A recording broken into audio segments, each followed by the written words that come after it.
Hi friends, ఎలా ఉన్నారు? నేనైతే దేవుడి దయ వల్ల చక్కగా ఉన్నాం. మేము చూడండి, ఈరోజు సండే అయినా no non veg, pure veg mushroom curry చేశాను.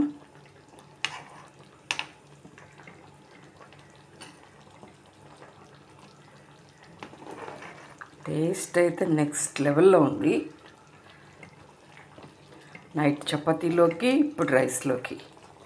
రైస్ అయిపోయింది.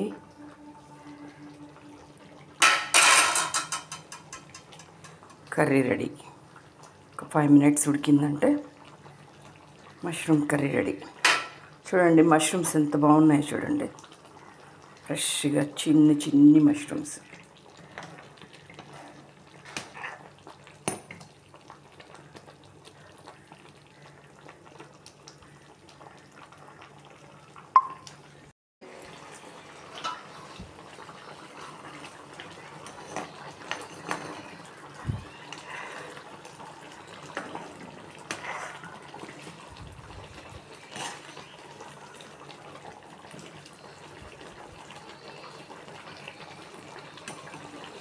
Mushroom curry ready.